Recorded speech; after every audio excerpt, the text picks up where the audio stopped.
Hello everyone, you're watching a CGTN special program.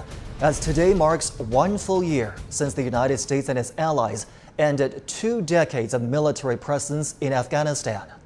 On August 30th, 2021, the last U.S. military plane took off from the Kabul airport. 12 months later, much has changed in the country. What has life been like with the Taliban back in power? What did the U.S. leave behind after a chaotic and hasty departure? And what can we expect for Afghanistan's future? We want to get some answers for you today, but we also want to get you thinking together with us.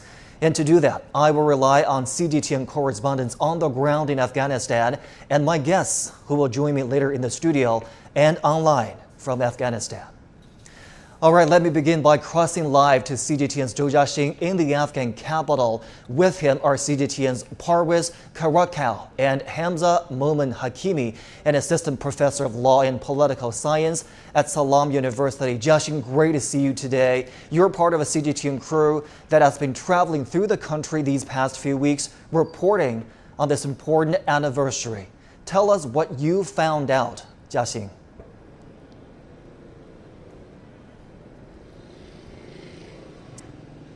Yes, Zhongshi. Well, the UN says, the food insecurity is affecting 19 million Afghanis people here, nearly half of the population.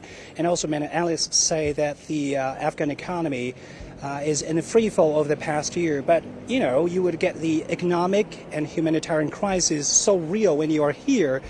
So starting our assignment on the first day, we went to one of the largest camp for the internal displaced person here in Kabul, where we met Nauzullah, father of 4, who told us that the family can only earn about $70 by collecting sweat for cows.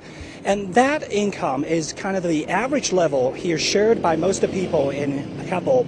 And he said also sometimes the food is not enough. And, the Nauzullah is reflecting many dire situation for more than 3.5 million internal displaced person here in Afghanistan due to the decades of turmoil and the recurrent natural disasters. And so we know that the country is facing with this kind of dire situation where the sanctions, also the political or the recaption from the Taliban takeover, but also the sanctions has also triggered multi-layer crisis, including the banking crisis, the current severe liquidity crisis, which has halted many infrastructure projects involving more than 700,000 jobs.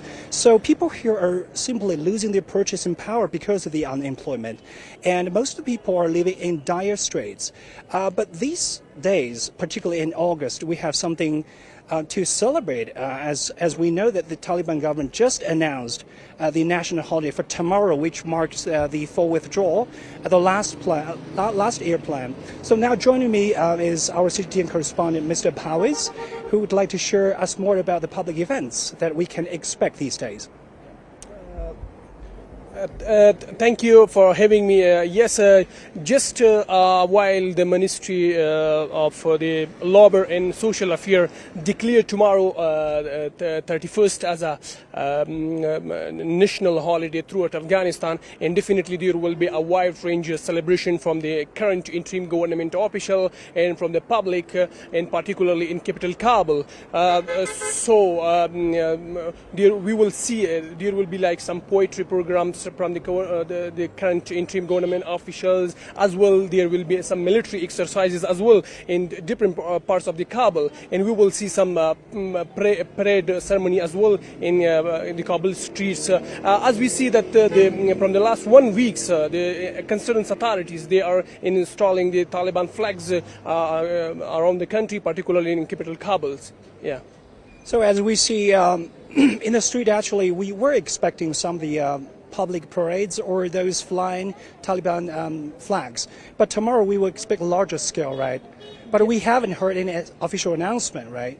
Yes, like this afternoon they announced that tomorrow will be a holiday across Afghanistan, and we will see like a big wide range of celebration from both the current interim government official and from the public side. So tomorrow will be a big day, a big it will be a big day, and for as well a big day in the Afghan history as well. So we understand that the past 20 years, the occupation may be the one for the public to celebrate that, but still, we want to invite our analyst here, Mr. Hamazi from the Salam University, to help us understand how has the occupation over the past year of the U.S. and its allies reshaped the whole country? Thank you for having me. And the past 20 years, Afghans remain as they are remaining the last few days of the Americans. The last memory of Americans is a drone attack on a family which killed almost all the members of family, including more than 8 children and women. That what Afghans have been experiencing for the past 20 years of the American occupation and American existence in Afghanistan. Afghans will celebrate this day, the first anniversary of American withdrawal, with nationwide, because finally Afghans have the chance to remove all the burdens that they are carrying from the heritage of past 20 years of American occupation, total destruction of the infrastructure, westernization. It tries to westernize Afghanistan, which destroyed our education system, which infiltrated our society, because of what a strong reaction came out of that society. Afghans will remember this day as the real Independence Day. That's why the government have announced it a public holiday, and it is a more important day than the 15th of August, which was announced as an Independence Day in Afghanistan.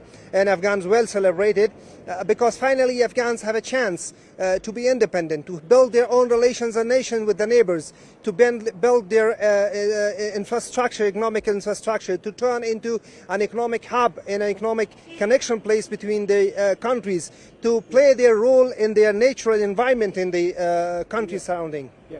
So, but when we look back over the past year about the performance of the Taliban government, women's rights, girls' education have dominated the discussions of this. But meanwhile, as mentioned, we have those humanitarian and economic crises, which is also the pressing issues. How do you think that the acting government is now addressing these pressing issues? First of all, let's remember that the pressing issue, which is very much made huge in the Western media, the girls' education. All the state-owned government and the private universities are open.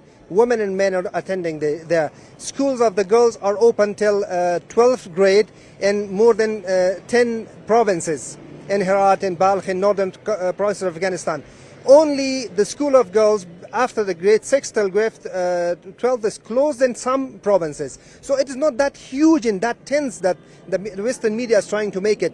On the other hand, we are seeing that over 90% of Afghanistan people are suffering from poverty, strong poverty, and they are threatened with hunger. At the same time, the government is facing the harshest possible sanctions from the Western society, which we wrongly call international society. They are Western society, and they are trying to get what they want by economic and political force after they have failed in the ground militarily, and they had to withdraw from Afghanistan 1 year back on the same day. So we hope these controversies or the issues about the diversity, about the women's rights could be improved in the following years so that the Taliban could enjoy more global popularity to win more international aids. Thank you so much, Ms. Nami. Thanks. So back to our Beijing studio. This is Kabul Part. That is CGTN's correspondent Zhou Jiaxing live in Kabul for us today. Jiaxing, thank you so much. And you're watching a special program here on CGTN. We'll be right back after this.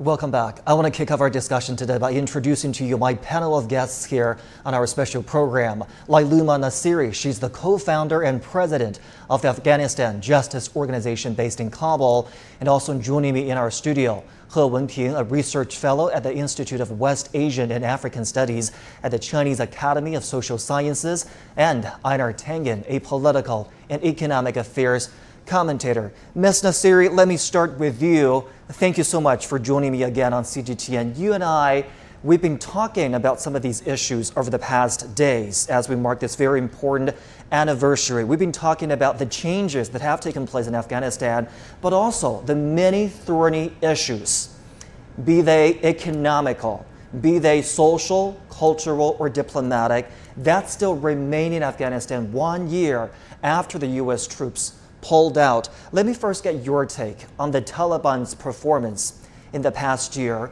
Where did they focus most of their work in the last year? What has changed? What has not? Thank you for having me. I don't think so anyone would expect much from an armed group to govern.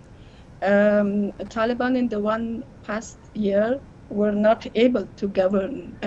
They were not able to even provide security, full security to the Afghan people. Al-Zawahiri's claimed killing in Kabul is one example that they failed security, that they have promised and agreed during the Doha agreement that the Afghan government, Afghans in Afghanistan, Taliban will not have ties with Al-Qaeda, while in the one past year we witnessed that Afghanistan may become a safe haven for Al-Qaeda, ISIS, and other terrorist groups. Taliban focused a lot on putting restrictions on people, especially on women and girls. An armed group who have the leadership of this group only have religious education. How can they work in the economic sector? How can they govern? How can they fight corruption? They cannot provide services, ban on schools for girls, ban on work for women. There were hundreds of thousands of male and female employees of the past government jobless. Economical crises are very grave. Humanitarian assistance has been provided by the international community, but those are not enough. In the past 1 year, Taliban have only tried for political recognition, which they have not been successful yet because they have not been fulfilling the agreements or the promises they did during the Doha peace talks and the agreement with the U.S. government, and that's why they failed. For me, they have failed in many fields. I hear you. And political recognition, as you say, political and international recognition is so intertwined with many of the issues you just laid out, because the international community has been watching Afghanistan. Let's talk about women's rights here. I know this is a very close cause you follow. It's a very close cause to your heart because restrictions imposed on women and girls have directly impacted your work. It has impacted how your organization works. Tell us a little bit about that and your expectations for possible improvements in this area. Well, I think I don't expect improvements at this moment based on my experience of the past 1 year, unless Taliban show flexibility towards the promises they have made to the international community under the Doha Agreement, and unless they cooperate with international community, I think that the improvements will not be witnessed in Afghanistan. In regards to the impact of the one past year or the Taliban rule on women and girls' rights, I must say that women have lost the most. We had struggled for the last 20 years to gain, but we lost all of them in the past 1 year. When we talk about the women empowerment, when we talk about the women's rights and women's human rights, nothing has been considered. Women are not even led to raise their voices. You must have followed the reports and news on women's demonstrations. The Taliban always they want to put pressure on women so that they don't even come for demonstrations. Hundreds of thousands of professional women have left the country. My organization, which was working in the justice sector, is not functioning now. There were hundreds of women educated in the law field. They were working with me, providing legal aid services to women and children, through government sector, through NGOs, through civil society, but none of them are working now. So you can just imagine what the situation can be. I definitely don't have a hope unless there is a political solution for Afghanistan's political problem. Ms. Nasiri, we have plenty to talk about today. Hold that thought. I'll be circling back to you later in our program. Ms. He, a rather bleak picture painted by my guest from Afghanistan. I want to get your take on this topic also. What did the Taliban do in the first year? And do you see Afghanistan the same way that my previous guest sees? Not much progress, pretty much all around. Well, I think we need to look about the issue in a very objective way. Like in terms of security, I would say this 1 year governed by Taliban maybe brought about more security. We just judge about those numbers of casualties. Like before, like in the years ago, all the time the bombing and the killing. So even yearly that the casualty were as much as like even 10,000 more. But now in the past year, seeing the casualty now dropped to less than 1,000. So if just by judging these casualties, the people's life, the security, if you go outside, you are scared about maybe you can come back or not. So this is number one. And number two, like women's rights. I fully agree with our colleagues from Kabul, because we, from distance, we watch and we follow the story. And then I'm very sad to see that now the Afghanistan women even covered by those called burqa, those very, only two eyes can be seen, even eyes can be covered. And they have been even separated from the men, and then in the college, and even not allowed to travel by herself, by the lady herself, even have been accompanied by the husband. So like our colleagues in Kabul said, now those women's rights now has been taken away. They have been fighting for 20 years, but now it's not moving forward, now it's backward. So this is something I don't see that's a good thing has been done by the Taliban. Actually, the international society also watch like women's rights. Yeah, this is one important indicator to see this government now has been doing a good job or not a good job. And economically, you see, it's a very serious humanitarian crisis. But I think, honestly speaking, we cannot blame all those humanitarian crises to Taliban, because just 1 year long, and plus, there's no international investment. And plus, now because during the past 20 years, US and all those soldiers are based there, and then lots of investment and development assistance all goes to those, Afghanistan government. So now with this Taliban come over and the previous government falling down, those money, this is a huge of money, also disappeared. And then no newly investment and original, those money has been now disappeared. And plus, you see, even we have been, talking quite a lot, saying those Afghanistan, those money, those banks' money in US now has been frozen, not sending back. So one thing plus another thing, and plus natural disaster also comes quite a lot. This earthquake killed 1,000 people, and also drought It's been an eventful year, for sure. This natural disaster also like add salt in those scars. Definitely. Honor, my first guest says you can't expect a previously armed group to govern into rule 1 year into their ruling of the country.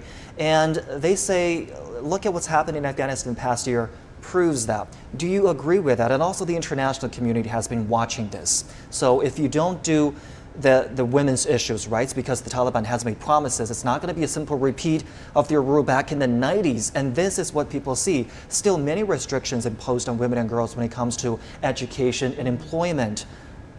How does the international community react to this? Well, first off, there's no such thing as the international community. You have different countries that have different voices. The majority of them agree. But there are other Islamic states who say no. So, be very careful when you start talking about, there's one voice out there. Like there's consensus. There is consensus. I mean, the fact is, from a cultural perspective, coming from America, coming from China, what's happening in Afghanistan is important. You do expect women to be fully functional, to have the same opportunities as men, and to be a contributing part of society.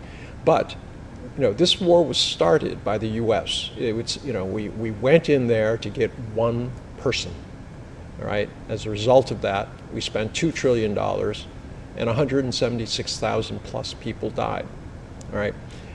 Why was it that important? When you start something going forward like this, you do bear a lot of the blame. So at this juncture, I completely agree. They have no clue how to rule this country. When you take 80,000, 60 to 80,000, depending on how you count, fighters who've been outside the system for 20 years, right? There's only a few people left, older people, who were actually part of the Taliban government. Expecting them to take over the government is just impossible. It takes years to create a civil society, to have a bureaucracy, etc. The U.S. came in, the population went up by 80%, all right? So you have a lot more people out there, they have different expectations. The challenge for the Taliban is to rule. Now, either they're successful or they're not. But imposing another view, an international view, would be similar to what the U.S. did in imposing its view on another country. So there has to be a certain amount of patience. I can understand the frustration of my colleague, both colleagues, in terms of this issue. But you have to tread very, very lightly. You're dealing with cultural issues. China reacts very poorly when America or other countries say, you should be doing this because this is politically correct or socially correct. We don't think you should do this. Very, very difficult to separate this ideological and cultural things. You have to give them amount of time. The U.S. appears to be trying to strangle them, to cause a regime change, to literally see it collapse with inside and then see it. But that will lead to what? More bloodshed. I mean, the reason the Taliban came back, why 80,000 fighters out in the wilds were able to overcome an army that was supposedly and armed. lightning strikes. And lightning, well, it wasn't even lightning. They just capitulated. But Afghan had a 300,000 plus army. They had trained by the U.S., armed by the U.S. All of these things were there. So you have to say at some point, the Afghan people voted to be done with this. That's a good They were point. tired of war. That's a good point. So at some point, they either have to decide collectively that this is going to work with the Taliban or they don't. But hopefully there's some middle ground where the Taliban can learn. But unfortunately, that's going to take years. Right. I appreciate both of your perspectives. I'll be back with you later on our program. And stay with us on our CGTN special program on the 1 year since the withdrawal of U.S. military troops from Afghanistan. We'll be right back after this.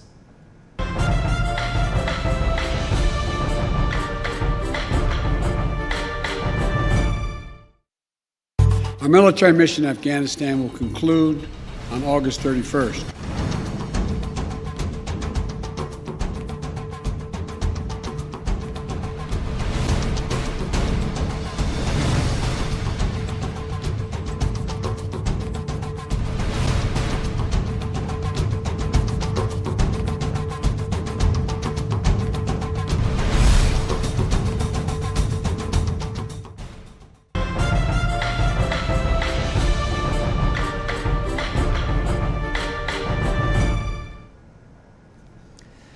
Memories of chaos linger for many Afghans. On August 26, 2021, twin suicide blasts ripped through a crowd outside the Kabul airport.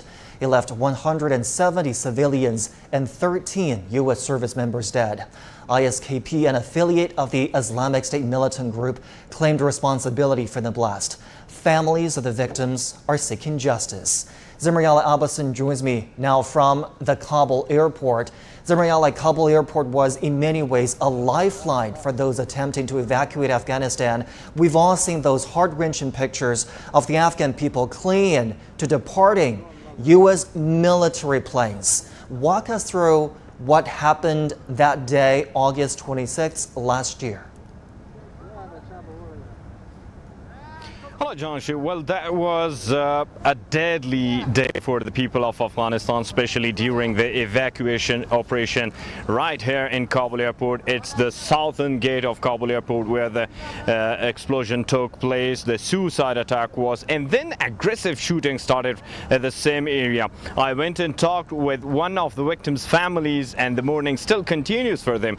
The scenario was that there was a suicide attack and thousands of people were gathering in a canal right in the southern part of Kabul airport when the suicide took place, attack took place. Then the U.S. and coalition forces from one specific tower started shooting on the people who were gathering outside right after the suicide attack, which killed more than 170 civilians and also 13 U.S. service members. On that day, Kabul airport was a scene of more chaos because this airport was already witnessing a lot of chaotic scenes because there were thousands of people everywhere in Kabul airport, also thousands more in the canal area and also to the three more gates of Kabul airport. While recalling that 26th August 2021 attack, it's a massacre,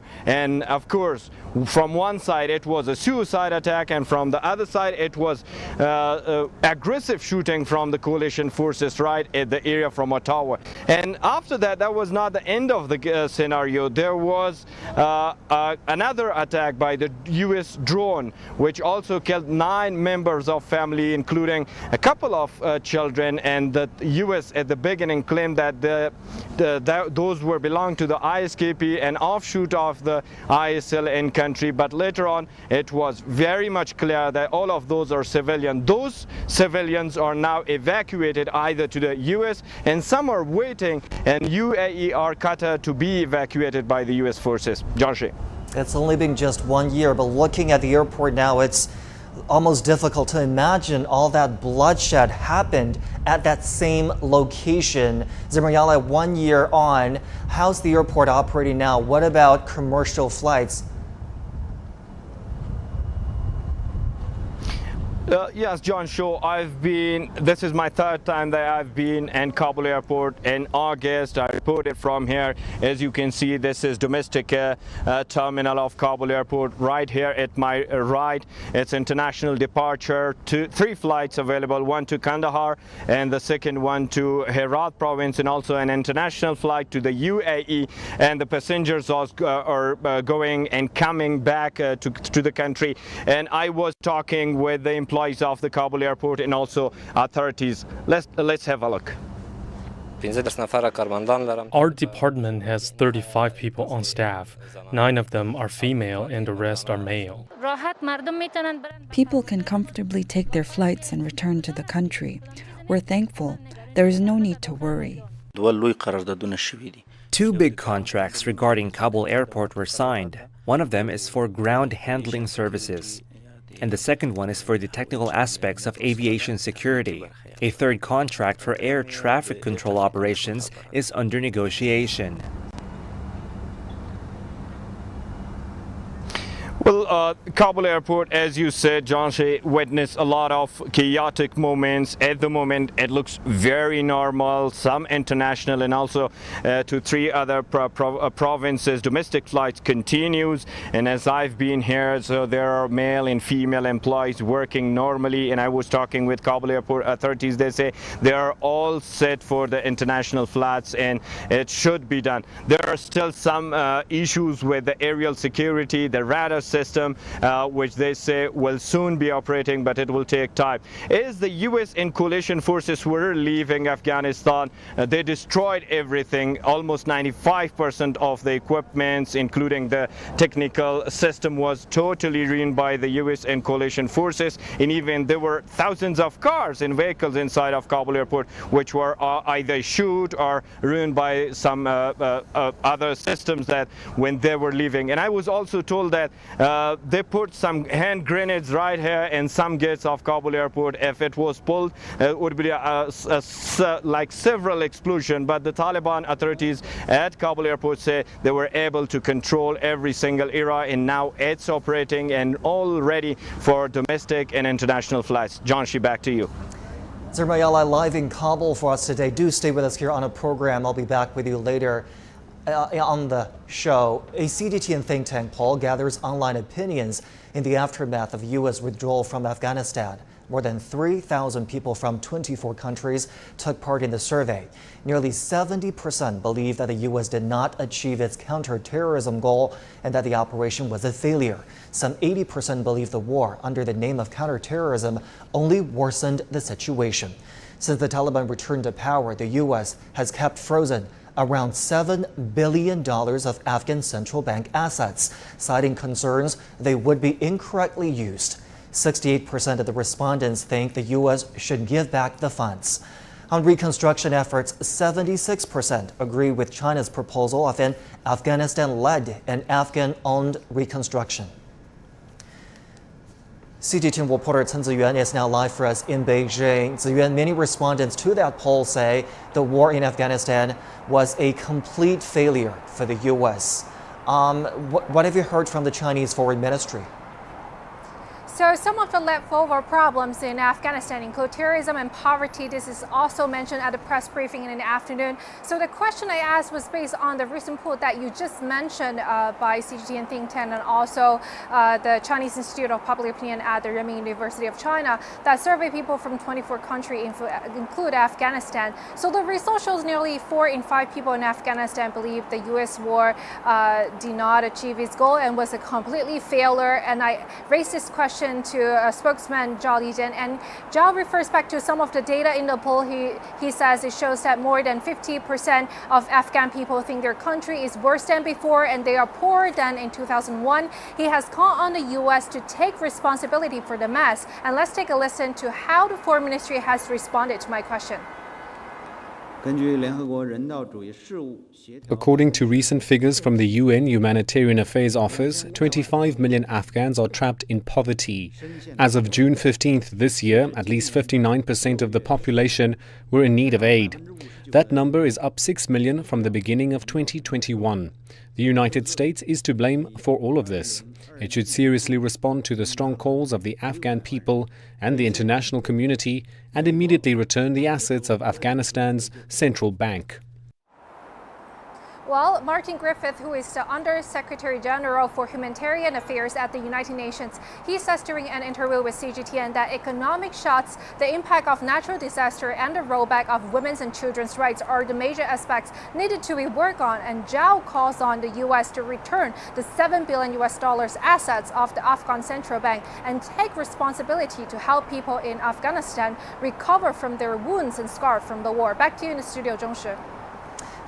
What is China's stance on the Afghan issue here? And I want to share with you a span of China's position on this issue. So in May 2021, Foreign Minister Wang Yi elaborated on China's position on the current Afghan situation when holding talks with foreign ministers of countries, including Uzbekistan and Tajikistan. He says the peace and reconciliation process in Afghanistan should firstly implement the principle of Afghan-led and Afghan-owned. This is in line with the requirement of the UN Security Council's relevant resolutions. Then Wang Yi paid a visit visit to the country in March of this year, he says China has provided multiple batches of emergency humanitarian assistance to the Afghan side. China is ready to continue to provide assistance within its capacity for Afghanistan's development and revitalization, and actively carry out cooperation in fields such as medical care, poverty alleviation, agriculture, and mitigation. In July, Wang met with the acting foreign minister of the Afghan interim government on the sideline of the Shanghai Cooperation Organization foreign ministers meeting. He says China will continue to urge the United States and other Western countries to remove unreasonable sanctions on Afghanistan and earnestly fulfill its primary responsibility for the economic reconstruction of Afghanistan. China hopes Afghanistan can rebuild a broad-based and inclusive government, maintain domestic stability, realize national harmony, and take resolute measures to crack down on all terrorist forces. Back to you, Studio Zhongshi. CGTN Chen Ziyuan live in Beijing reporting on China's official position and stance on Afghanistan. Ziyuan, thank you so much. Let me bring back my guests here, starting with Ms. Nasiri. Ms. Nasiri, can I ask about your view of Afghanistan before the war and after the war, meaning the 20-year U.S. military presence in the country? At the beginning of the program, the other Afghan guest we had on the show in the streets of Kabul described it as American occupation. The Americans would have a problem with that description because, in their opinions, they never meant to occupy Afghanistan.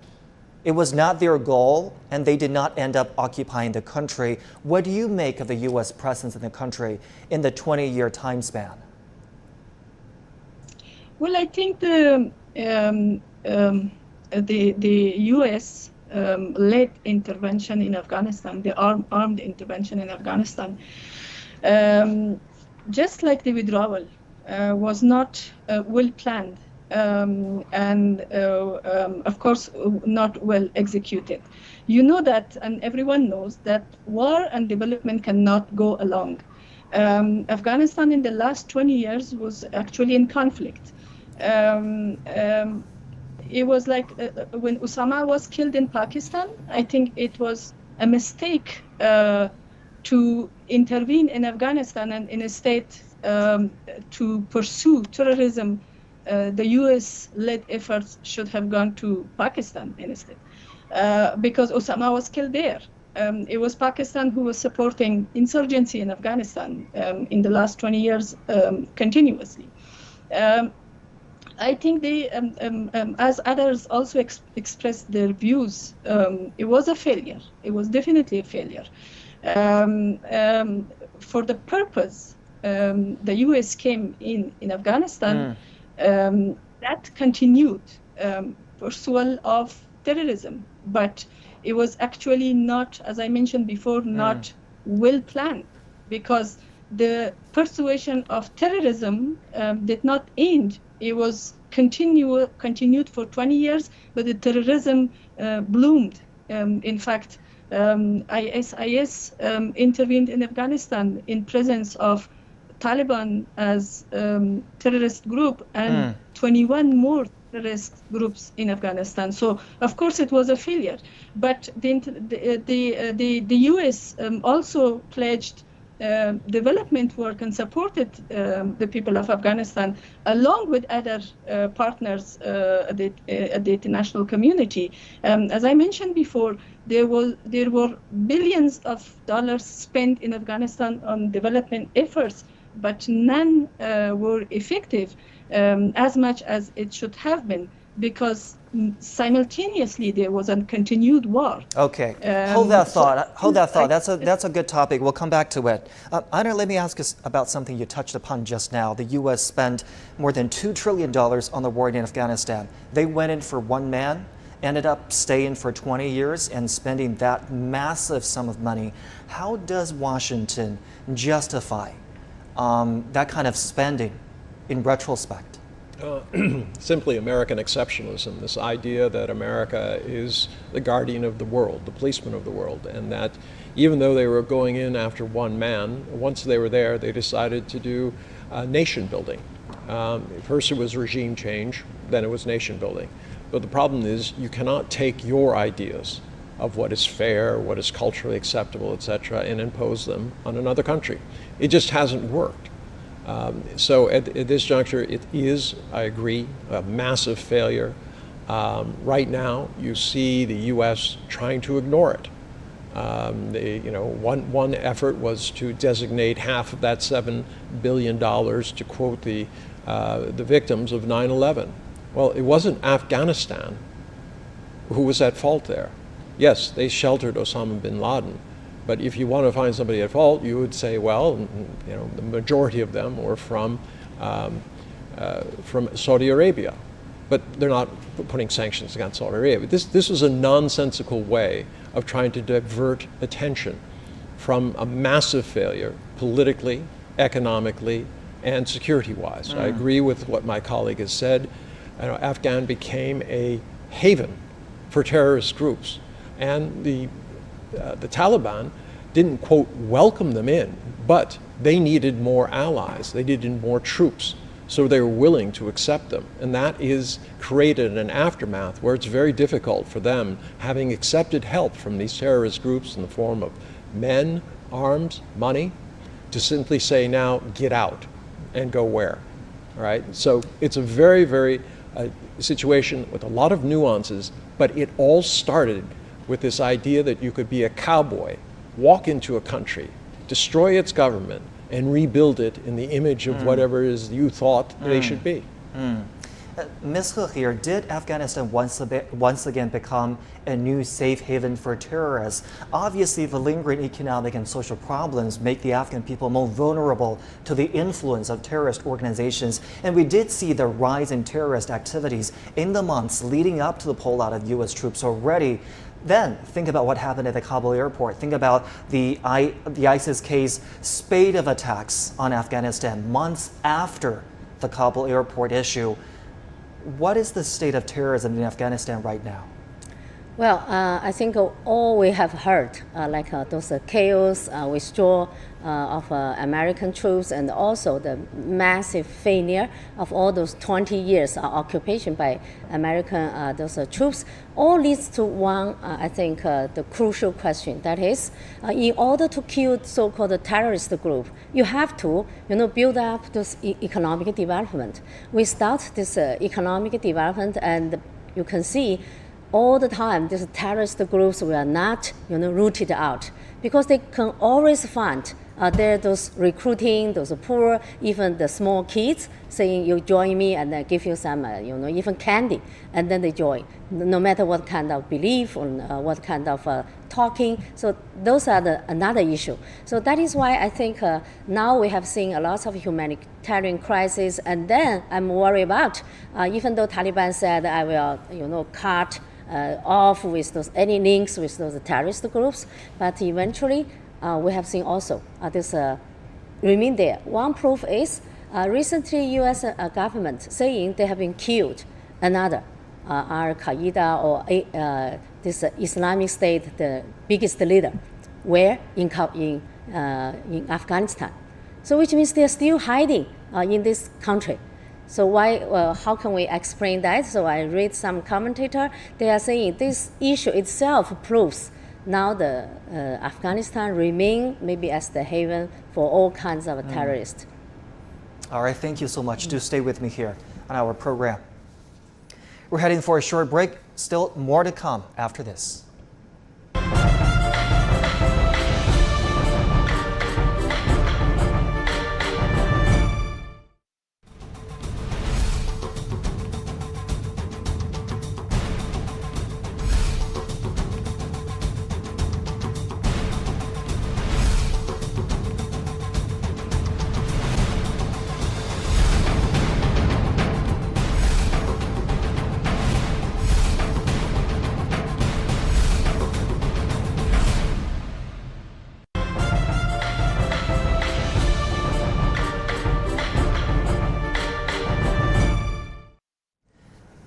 It's been a year since the Taliban took over Afghanistan, and since then, more than 120,000 Afghans have been resettled around the world. Nearly 2/3 went to the United States.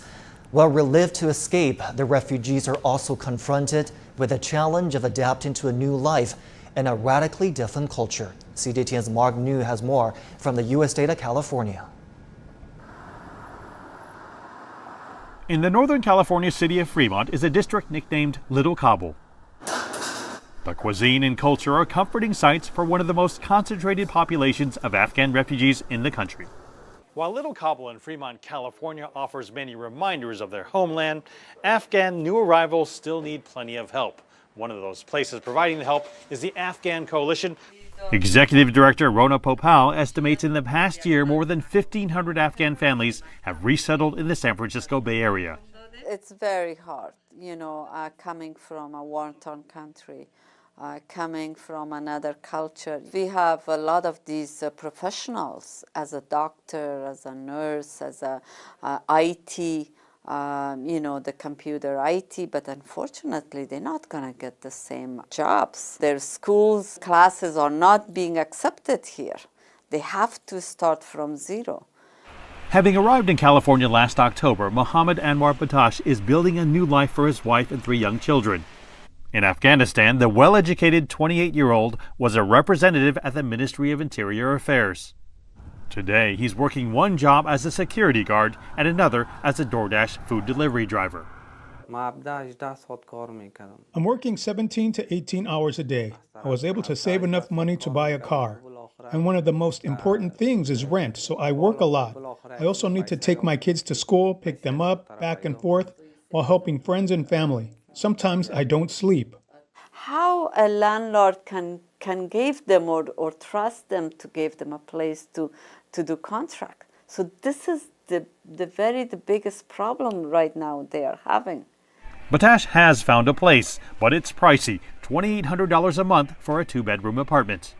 He knows how hard it is starting over, which is why on this day he's volunteering to shop for and deliver food for other new arrivals. The family he's helping has no father. He died in Afghanistan. This is how people helped me when I just arrived. I'm doing the same for other new arrivals. I'm here to help. Batash hopes to save enough money someday to buy a home and go to the police academy. Although it's a struggle, he's happy his family is safe and has new opportunities. You have to be very patient in life to be successful. In Afghanistan, my children didn't go to school much, couldn't go sometimes. Here, it's safe. They're going to go to good schools, they're going to be educated and have a future. After our interview, Mohammed rushes off to pick up his youngest son, recording a milestone he'll never forget. His son finishing his first day of school in America. Thank you. Mark New, CGTN, Fremont, California. Thousands of Afghans fled their country, with Turkey one of their top destinations. Already hosting millions of Syrian refugees, the influx created a new problem for Ankara on top of a battered economy. With anti-migrant sentiment also on the rise, it's been a traumatic experience for many of the Afghan refugees. CGTN's Mehal Bardavit reports. Mohammed Shuaib Naobi fled Kabul with his family when the Taliban took over last year. They traveled to Turkey via Iran, hoping to start a new life. But life in Turkey has been challenging for the Naobi family. The most difficult thing is finding job. It's very difficult, and economically it's very difficult to live here. The rent is very high here. In the last 1 year, the price, grocery for foods got very high. It's no surprise that refugees and migrants in Turkey are suffering economically. Inflation is at its highest level in 24 years. Food prices have doubled annually, and Turks are facing similar financial struggles. But many refugees in Turkey also complain of emotional difficulties as well. Turkey is currently hosting the largest number of refugees in the world, at 4 million. But anti-migrant sentiment has been growing in the country as well. I have plans to leave Turkey to go to find some better place for better living. At least to, for example, the USA or Canada, or Europe, at least to find a better life for my children, for their future. Though Turkey has been welcoming to refugees, many here now share Mohammed's sentiment and say they are searching for new destinations. Michal Bardavid, CGTN, Istanbul.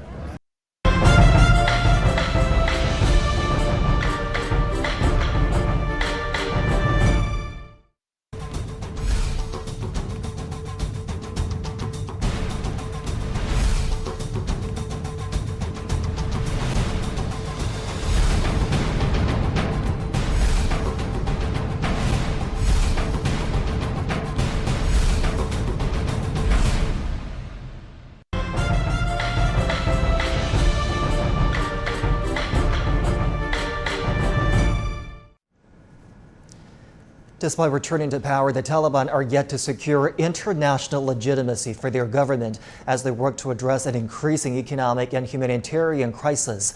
Let's bring back our correspondent Zimriyala Abbasing, who is live inside the Kabul airport. Zimriyala, to achieve a recovery and economic stabilization, Afghanistan will need all the help it can get, at least in the foreseeable future, and it knows that it will need all of this aid until it can land on its 2 feet. How are its relations with other countries now? Hello, John Shea. Well, first, before I come to your question, let me introduce you this place. This was a scene of chaos in Kabul airport, and I am right now at the civilian side of the airport. There are domestic and international planes. You can see mainly two Ariana Afghan Airlines and a private airlines of Kamia.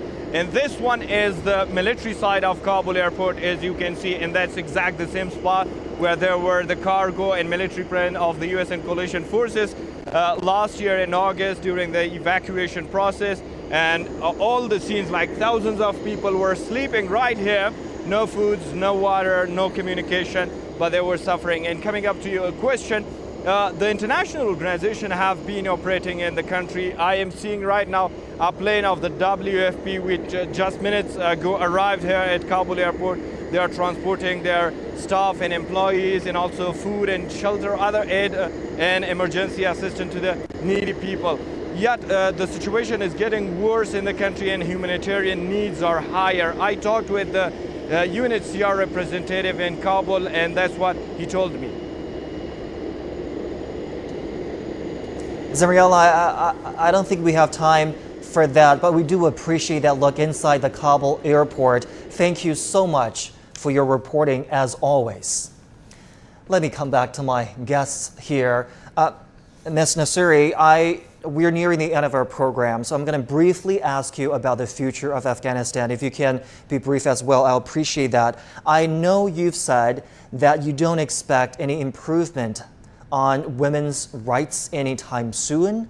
What do you expect to happen in the months and years to come? Well, I think it's in the current situation, looking at the position of Taliban as the as leaders in the country, and the position of the international community.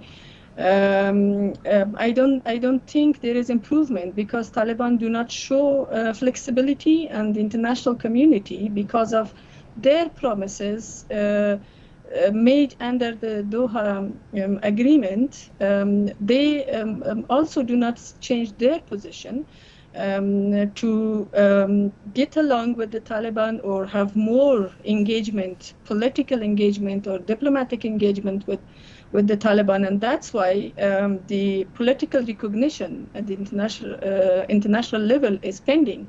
But if the Taliban do not flexibility in regards to the rights of the people, the human rights values, democratic values, respect of the human rights, respect to the women's rights, and if they continue to impose restrictions on the people, I think the situation will get worse. Right. And any positive changes. I personally am not very much hopeful unless, as I mentioned before, there is a solid solution for the political crisis or political problem of Afghanistan. things will continue as it is. Got you. I know you're not feeling hopeful at the moment, but I do know you will keep monitoring and watching the situation, and we hope to have you back continuously on CGTN for those very important topics. And Einar here, let me ask you about this. Afghanistan wants that international recognition. It also needs international aid, but that cash infusion cannot be forever. You're going to have to find a way to land on your 2 feet. How does Afghanistan come out of its economic woes? Well, it doesn't. It's a very bleak picture right now. It starts with returning the $7 billion that they need. And this is about humanitarian. Before we start talking about politics, we have to realize that there's 6 million people who are living not below poverty. They're malnourished. 1 million of them are children. So in this coming winter, you're going to see a massive humanitarian crisis of the likes of which the world has not seen in a long, long time. That has to be addressed. You cannot expect a country to regrow itself when it's struggling to just barely feed anybody. So at this juncture, it's really about intervention now and then hoping that it can go forward. In terms of money forever, no. The Afghan, if the Taliban are going to rule, they're going to have to figure out a way to improve their infrastructure, whether it's loans, cooperating with the international things, showing flexibility. But with that infrastructure, they do have abundant resources that they could sell on the international market. But they have to organize it, and that is the test of government. Government is not about the system, it's about the deliverables. These are very immediate challenges. Einar mentioned the winter is coming. Who should help with the intervention? Who should help Afghanistan? Does the United States still have moral responsibilities at this point to see Afghanistan through, at least for this very cruel winter, very brutal winter that's coming their way? I think, of course, because all this chaos has been made by the United States. So now he has the biggest responsibility to offering the helping hand. At least now, give those money back, $7 billion. So this will help a lot. This is one thing. I think only two makes tango, dance. So for the Taliban government, I think they also need do better those social delivery service. At least you can guarantee more women's rights rather than take those rights away. And also for the government establishment, because all the world is watching a new Taliban coming out and watching they will establish a very inclusive this government. And then this is a kind of a disappointment. So for all those things, I think the Taliban can also do a better job. To get some recognition. That's one of the proof. Not only recognition from the United States, at least the neighboring country. So I think 1 year, of course, relatively speaking, is a shorter time, but years at least you should give some hope for international society. Also give the hope for the people in Afghanistan. Ms. He, Mr. Tengen, and Ms. Nasuri, we thank you all for your time and your analysis. 1 year is only a brief moment in Afghanistan's long history. The country still has a long way to go for its reconstruction, but there is hope that the nation will heal and flourish. We will keep watching for you. And that's it for CGTN special coverage of the 1 year anniversary of the U.S. withdrawal from Afghanistan. I'm Zhong Shi on behalf of the entire team here in Beijing. Thank you so much for your company.